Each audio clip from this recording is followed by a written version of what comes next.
Daily is daily Vikings entertainment. We just want the Vikings to win a Super Bowl before we die. I will ride with this group. Seriously, man.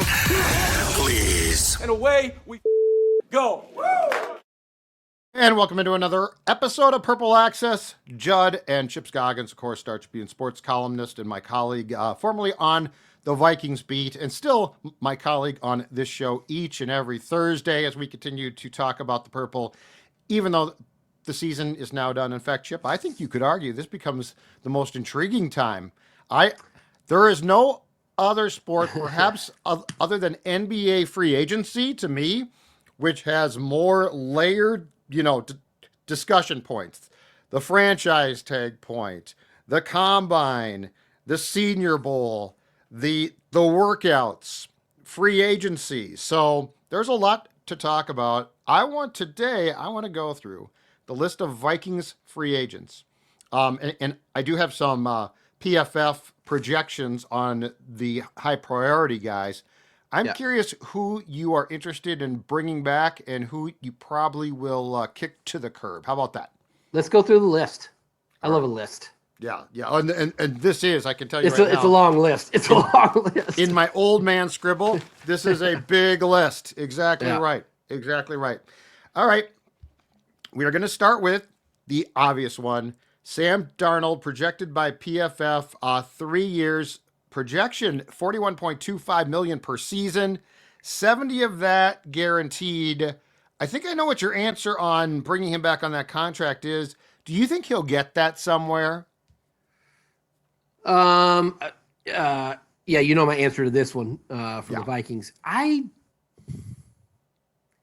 This is, to me, one of the great questions of this offseason is what Sam Darnold's value will be on the market. And I think, and I've heard it from people here that, we're underestimating what he will be able to get because of how horrific the last two games were.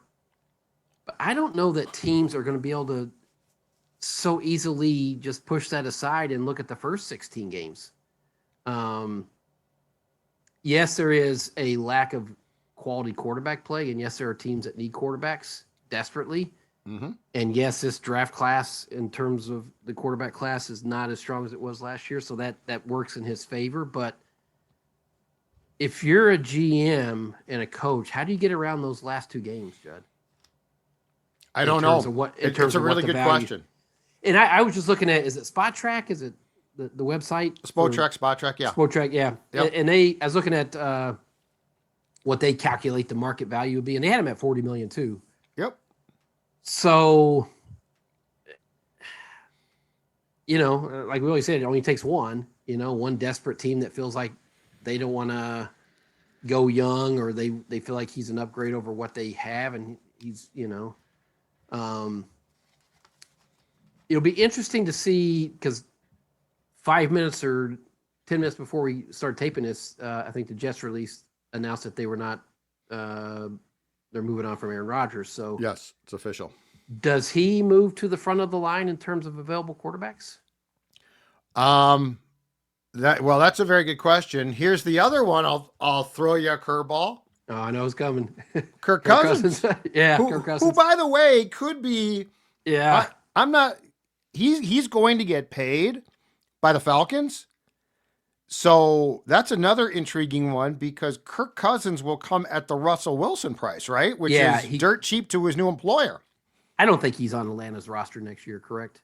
No. In fact, I guess they have quit communicating. Well, there you go. There was a report on Sunday that said they're no longer talking.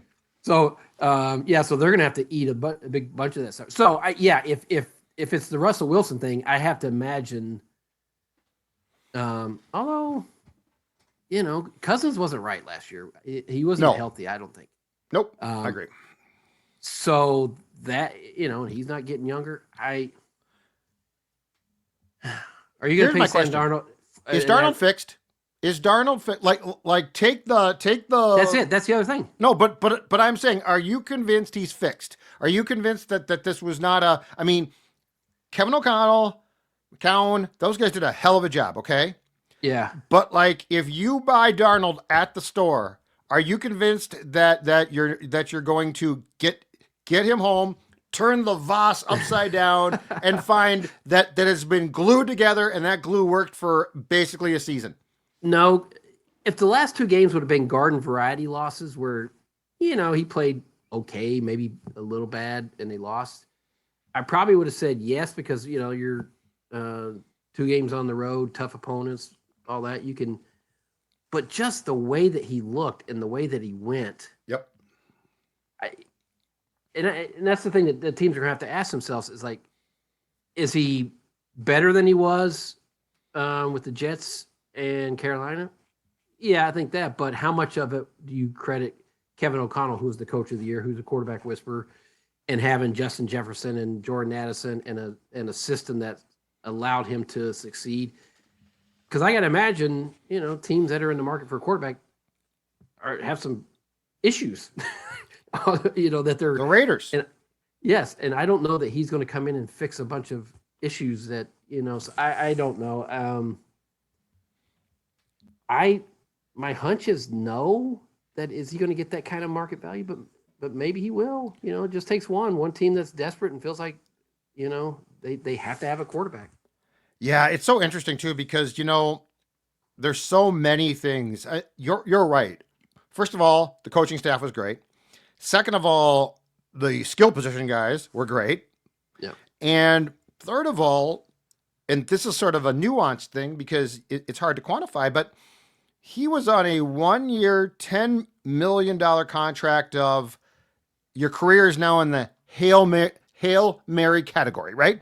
Like there's pressure, but you're also sort of a flop, so you're not being paid that much, Like if you come in 3 years, $70 million guaranteed, 41.3 per year, that's tons of pressure. Like there's just a bunch of things. And what concerns me about those last 2 games, because what I thought I saw was a guy who, when the pressure got ratcheted up, melted down. So yeah, particularly the Detroit one. game. And particularly the Detroit game. Yeah. And this one could get you fired. If you're an executive, you're an executive of a certain team and you screw the pooch, this one could get you fired. Well, that's the thing. When you're committing that kind of dollars, you're saying he's a franchise quarterback. Like he's a guy he's not a bridge. This is a totally different contract than a bridge. Yep. So I don't know. I mean, I just don't see him coming back to the Vikings. No, I think that it just doesn't make any sense to me at this point. It's been painful because it started to take place now in the last, week or so. It's been painful watching the national media folks finally come to the conclusion that the whole he might come back thing is basically, I don't know if it's garbage, but it's just not negotiating. True. It's negotiating. Yeah, exactly. Yeah. And so now it's like, no, it looks like they're going to JJ. It's like, no bleep, Sherlock. Yeah. Yes, they're going to JJ. That was always the plan. And you know what, too? If Sam gets paid, good for Sam. Yeah, I hope he does. Good for him. He deserves it. It wouldn't come out of my pocket. That's right. I wouldn't pay it. I don't trust him, but good for him. I hope he does because he did revitalize his career. I mean, as bad as those 2 games were, I mean, he was great. And so, I mean, you think about it is the damnedest thing, though, Judd, when you think about how much changed from that Packers game where he's being lifted in the locker room to 2 weeks later, where I can't remember a fall from grace like that quickly. No, although he did leave breadcrumbs. Jacksonville, the Jets game in London. But he regrew from that. No, I know. He regrouped and played really well. I mean, was just, lights out. So but I would just say if I was the Vikings, you're a great teammate. You talk to anybody, they're universally liked. Yeah. Teammates loved him, how he was as a person in the locker room. And, but it's a business decision, and I don't think they can afford to pay what he's going to command. So, All right. So Sam is gone. Here's one I think can be a very quick discussion. Now he came in and did a very good job, but and this will not surprise you because he's a left tackle. Cam Robinson projected by PFF 3 years. Get this. And he came in and played well, but I mean, he's not Darisaw. $18.75 million per season. Yeah. No, that's with Darisaw back. You thank him for fixing a very big need at the time, but no, that's an easy one. That's still a great trade too. Yeah. That was a great trade. I mean, Blake Brandel to left tackle, Reisner to left guard, and then Ingram stays in and plays right guard. That's one of the savviest, just like we're gonna fix it trades that I've seen. Yes. It was instead of trying to weaken two positions by moving guys around, you just go out and get a guy who was basically on the outs in Jacksonville. So no, it was a great trade. So he's gone. All right, let's continue. Let's go defense, secondary, two big names here. Byron Murphy Jr., the cornerback, projected by Pro Football Focus, 3 years, $17.33 million per season. His price tag clearly has gone up. It's funny. I looked at Spot Track, and they had his market value, his calculated market value at $22 million. Ooh, really? That was big. Yeah. There's a big difference there, Chipper. Yeah. I was wondering if you could get him at 15. Probably not, right? No. I think given where they're at, they have to pay him, and it's going to be expensive. $17 million. It's a lot, but I think you have to, Judd, when you look around because of where they're at. Obviously, you hope that Mekhi Blackman comes back healthy because I think they were high on him, and we saw flashes of that. Yep.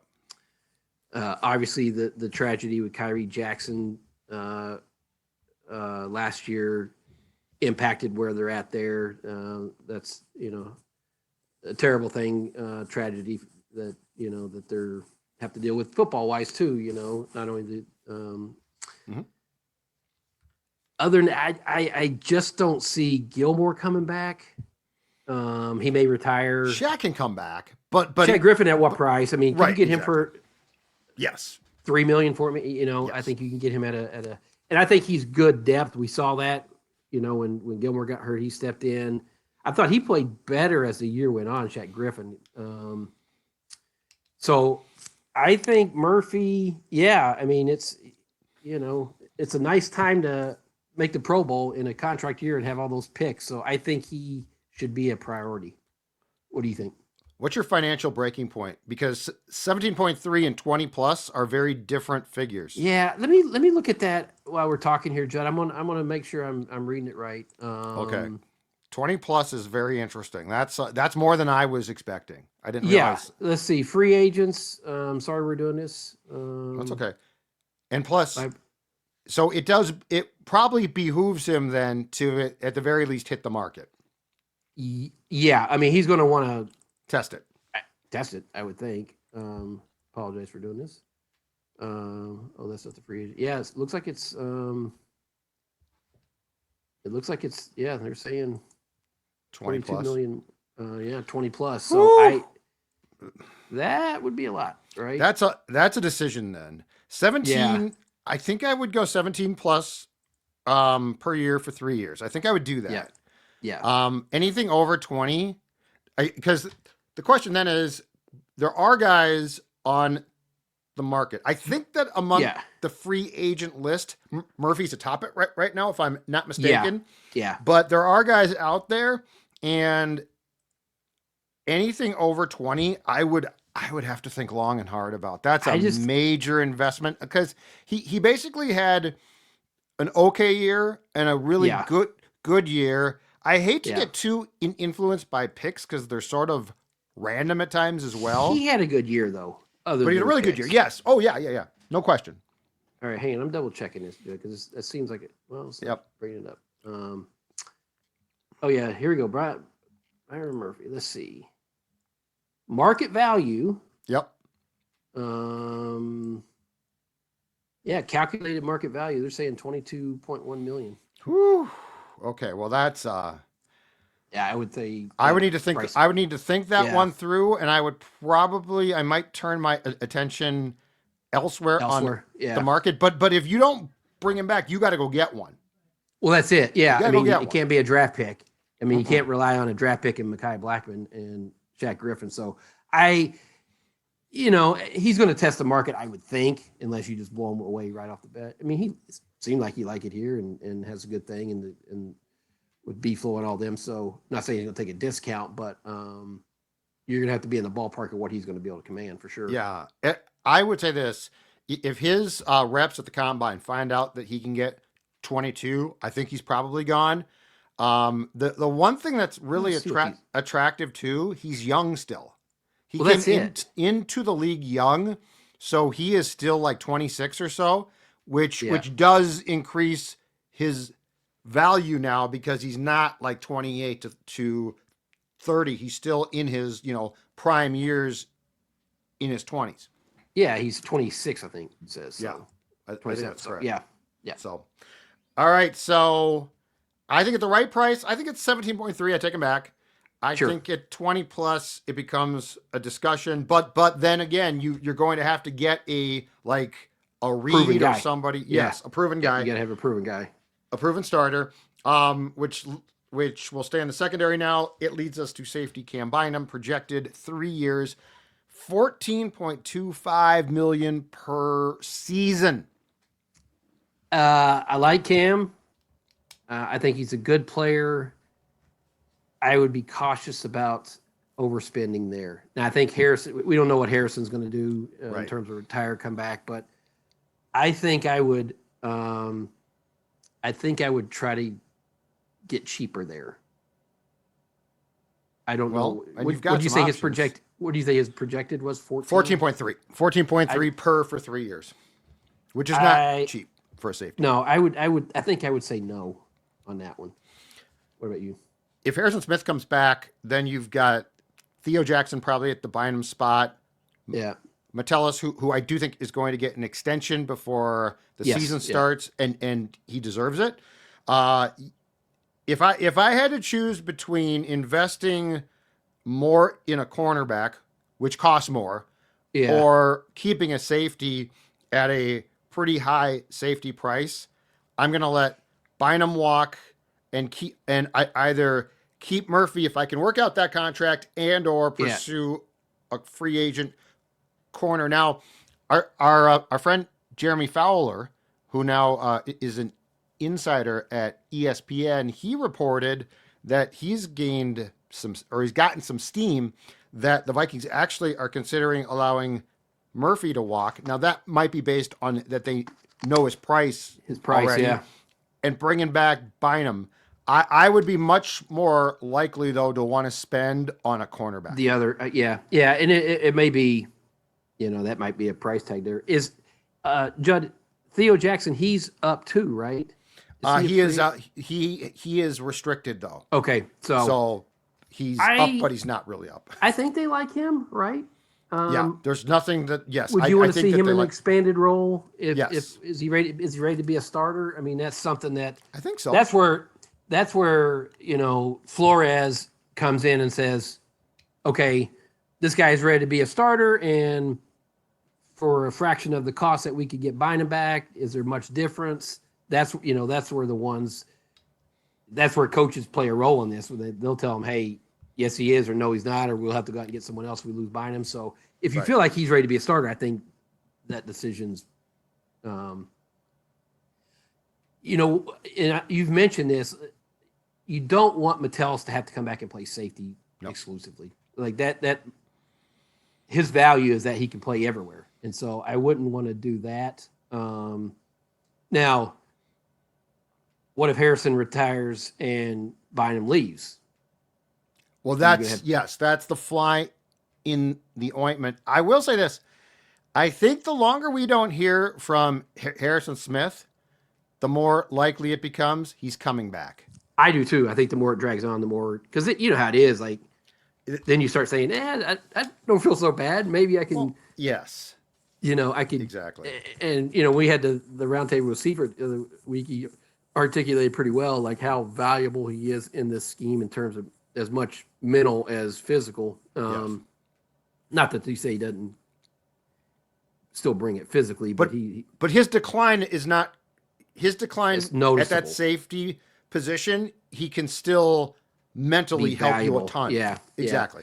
So I would see what the price is on Bynum, but I would prioritize cornerback over that one, over that position. Yep. On Smith too. This is the one sport where I love the fact that we we think that we know a guy is going to retire when the season ends. It's Travis Kelce now too. It's like, I can tell he's going to quit. Like, Chipper, we have covered this sport for a long time. Yeah. There is no sport that is as grueling and takes the, I mean, you have guys in their third years of playing who get done and are like, I'm probably done. And then by March, like, oh, okay, I'm good. So like this, the biggest guessing game in the world is, I saw Harrison Smith after that last game. And I'm going to tell you right now, he's done playing. Well, half the team was done at that point. Well, that's it. And obviously he was very emotional, but he was very emotional last year. I mean, that's right. When you get to his age, they know there's only so many more opportunities. And when you have a season like this, where you're hoping it ends with a championship, when the immediate moment after a game, you're going to be emotional, right? Because that's the one where, but as you get away and your body starts to heal and your mind starts to relax a little, but that's not to say he's for sure coming back. But it's if we're trying to read tea leaves after a game, you're always going to think after a season, you're always going to think one way. So exactly. All right, next guy. The last PFF projection as well is Aaron Jones, $7 million per year for 2 years, which I would guess would be more guaranteed for 2025 than 26. Yeah. At $7 million per year. Yeah. Are you bringing him back? No. And obviously he made the running game better. He had, he did a lot of good things. I thought he made the offense more dynamic, more balanced, but I think they gave him a lot of touches. And I just, at his age, I would worry that, each year, if you keep doing that, when's the end going to come? So I would definitely, they have so few, this is not the year to have so few draft picks, because I think they need to spend one on a running back. But Judd, I think they need to get younger and cheaper at that position. And it's a deep class though, too. That's deep, the nice thing. It's a very deep class. Yeah. So if you could get him at a deal where it's not a huge amount of money, yes, because of everything he brings you off the field and on the field, but off the field, just such a pro and universally beloved in that locker room and a great teammate, all those things. But, I don't think Ty Chandler is the backup. They've given him opportunities that hasn't worked. I think they're going to have to find another running back in the draft. So with Jones, I'll say it depends on the price. Okay. If he's not back, I agree. I think Chandler's gone. Yeah. I think he's gone. Akers, I could see back. Yeah, because just in a role. And Kevin O'Connell loves the guy, obviously. And, if it's not a high volume thing, he's been productive. And, we've seen him make plays. But I think if Jones is not back, I think you have to draft somebody, and then you have to find another veteran or young guy, probably somewhere, right? To go into that mix. Do you want a rookie as your starting running back? Possibly, I don't know, but if my lines improve, Chip, I might. Yeah, I would, but don't you want to see what the ultimate cost would be for Aaron Jones? Sure. I liked him. He's a great guy. Like his teammates love him. And what's the market for him going to be? Yeah, it's true. I think you might be able to get it at a better price, better cost. So if you could do that, and he's willing to do it, I mean, him, Akers, and a rookie running back, I would roll with that for sure. Yeah, and he also, at least from what we saw, seems like a guy who would embrace trying to help develop a guy, which is huge as well. Yeah, It's funny because on Jones, as far as his work ethic went and personality went, he was phenomenal. A+. Yeah. But what's funny is at the end of the day, you could see exactly why the Packers moved on, because he's not a big guy and he just he gets destroyed. Chipper, I saw one, I forget if it was the Packers game here. It might've been where he threw a block and he literally got forklifted off the field and just dropped. Yeah. And it's like he's just not that big. He's not that big. He's tough, but he's just not that big. Yeah. And you do wonder, again, at his age, I mean, injuries will have piled up, and you just wonder, what his workload could be as a primary guy next year. Yep. So. Yep. All right, I got two more on this list of note. Okay. The first one is Patrick Jones, who had a really good year from a sack standpoint. The underlying stats weren't as good. Yeah. Do you try and bring him back, thinking that because of the sacks, I think he's going to at least get a decent payday, just based on that? He tailed off though, right? I mean, he had the injury and then tailed off. I mean, the way he started, we're like, oh, he's going to get a huge. And his stats across the board, the metrics and things, weren't as good as the actual just flat out sack total that he produced. I would say probably no. I think you're going to see more Dallas Turner. Yeah. I think we'll just see expanded Dallas Turner role. So I would probably say no on Jones. And I don't know what his. I mean, the first part of the season, he was racking up stats and sacks, but I don't know what he'll be able to command on the market. But I think just more Dallas Turner, an expanded role, and probably Jones is not back. Yeah.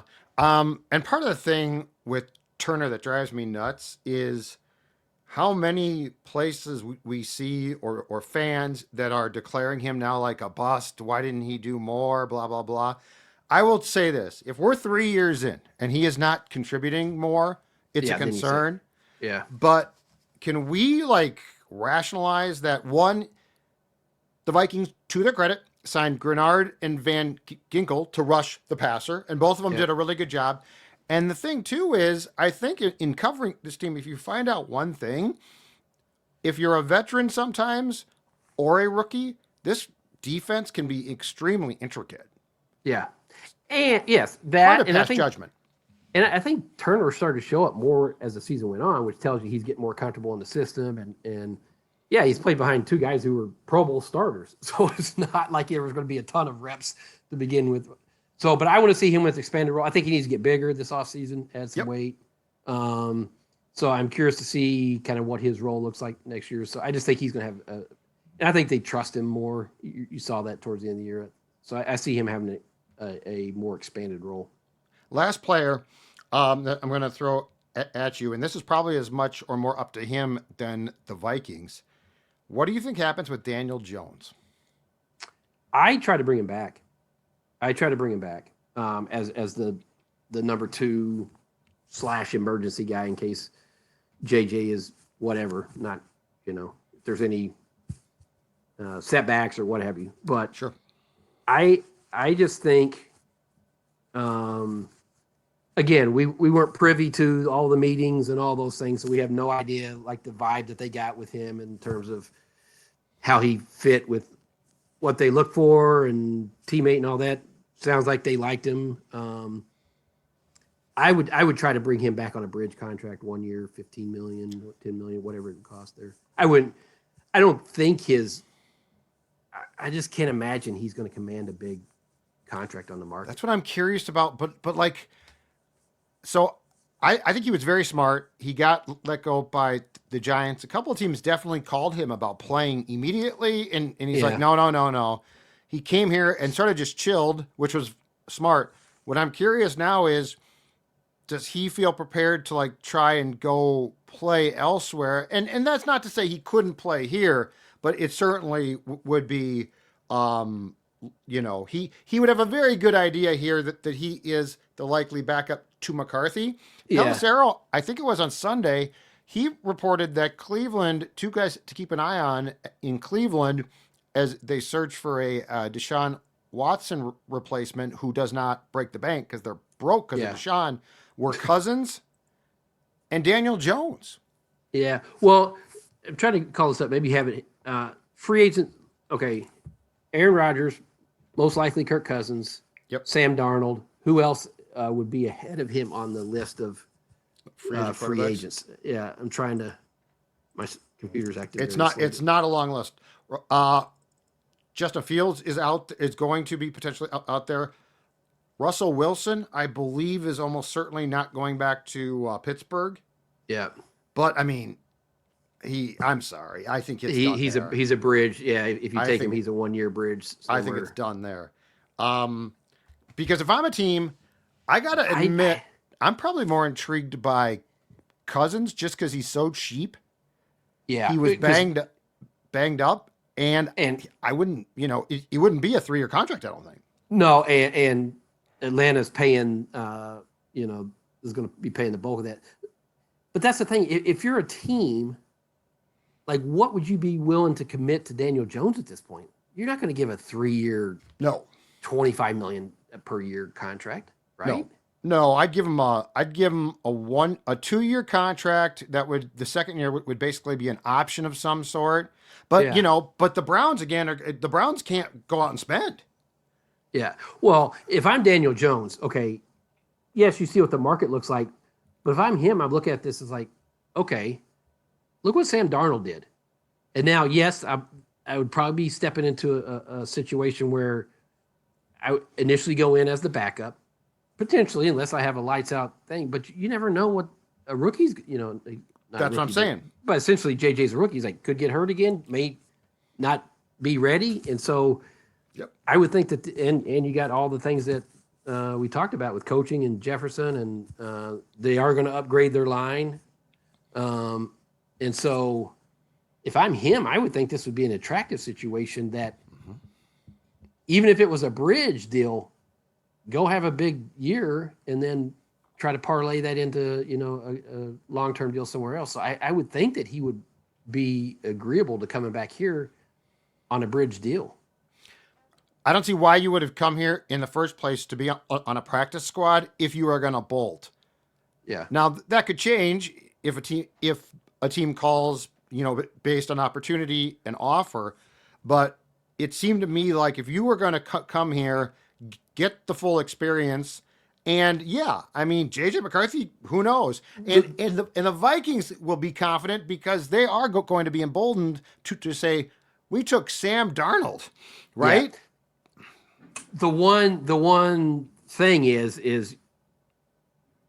if you come back here and JJ gets the job and plays well, now you're just a backup and you don't have you're you're another year outside of being a starter. So you may say, well, if a team's going to guarantee me I'm going to be a starter this year, even if I feel like it's not as good a situation as possibly I could be in if whatever happened with McCarthy at Minnesota.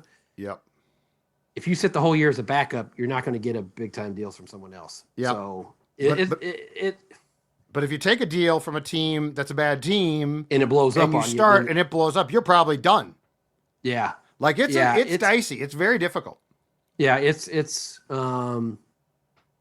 would take him really, really diving into what that situation looks like and being realistic about, okay, is this a chance where I can thrive and succeed, or is it going to, it's going to be impossible to prop up, dead weight around you. So it's a fascinating, as much as this for Darnold, for him too, I think. Current list, according to Spotrac, of pending free agent QBs that don't include guys that we expected to be let go. Let's go through it. Okay. Because your head's going to pop off. Let's rake them. Sam Darnold, 1. Mm-hmm. Zach Wilson, now of the Broncos, 2. Trey Lance of the Cowboys, 3. Jacoby Brissett, who was most recently with the Patriots, 4. Mm-hmm. Taylor Heineke, who was with the Chargers, 5. Man. Marcus Mariota, Drew Lock, Andy Dalton, who might get a job because he always does. Yeah. Jared Stidham, Justin Fields, Joe Flacco, Jameis Winston, Mac Jones, Carson Wentz, who, yes, is still a backup with the Chiefs, Jimmy Garoppolo, Case Keenum, welcome back, Mason Rudolph, Easton Stick, Cooper Rush, Josh Dobbs, Nick Mullins is on this list. So back to your original point about Darnold, how much he's going to get. That's what I'm saying. he might very well. Now, you put Aaron Rodgers and Kirk Cousins at the top of that list, right? Yes. Yes. Did they have 100%. where did they put Dan? Is that ranked in order of value? I believe Or is it. that just I believe it was. where did they I put bel- Daniel Jones under? I believe it was. He I'm was. sorry. He was on a part of the list that I didn't even Even get get to to? Wow, because so of the fact that he is. But his value right now, that's the thing about it. What he did is going to cost him, but for his own sake, he didn't cost himself more by going and Yeah. flaming out with, take your pick, the Raiders. So how many? And then you look at that list, and how many teams are quarterback needy? 7, 8, 9? I don't know. Well, and it depends on fits, like the Jets Yeah. are, but Sam But ain't going Darnold's not back to going the there, Jets, so yeah. he's out there. Yeah. It's tough. And how many first round quarterback? I mean, that's in the eye of the beholder, but Two probably, right? yeah, 2 or 3 maybe. Yeah. This is where somebody will overreach this year for sure, right? Yes. Well, and they always do. They'll overdraft. Yeah, you always do it, but I think this year probably more so. There's always one.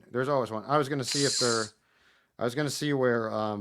So here's the Daniel thing, Jones Judd. If Darnold gets a massive deal and Jones wants to move on, you got to pick somebody from that list, Yeah. don't you? I mean, You probably do. You can't be Nick Mullins, I don't think, as your backup. You need to pick. It's got to be someone higher up on the list, Nick Mullins. So, Well, there is. I mean, you've got here. I'll go back.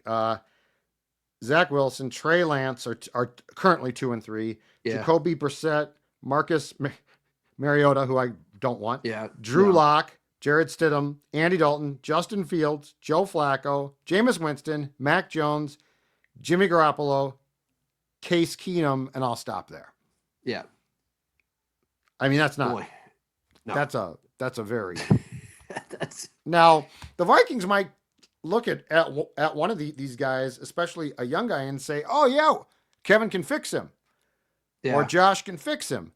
But but you would want it tough. to be a veteran with some degree of experience, I would think, right? You don't want to be all young guys in there. No, probably not. But I mean, who's your choice then? Dalton? I mean, he's been around for 1,000 years. I would really try to make a pitch to Daniel Jones to come back.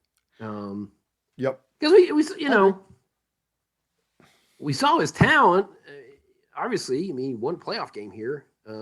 I can't tell you all that happened to him last year. Was it how much was him? How much was coaching? How much was personnel? I mean, that's for people to decide. But when you look at that list, I think just in terms of having been around the guy and hadn't been in your building for, was he here 8 weeks, 7 weeks? Yep.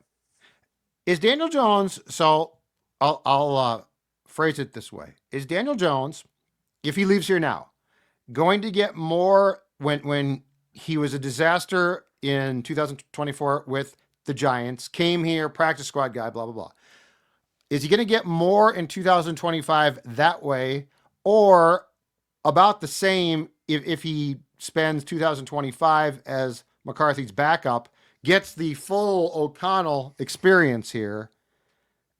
You I say guess my now question versus next year? This year versus next year? If he's a backup in 25 and then hits the market in 26, is he costing himself that much more? Like, is he going to get paid that much more in March of 25 than he will in March of 26 when the last film of him playing now is still that disaster with the Giants, where he can say, hey, I spent 25 in the O'Connell system.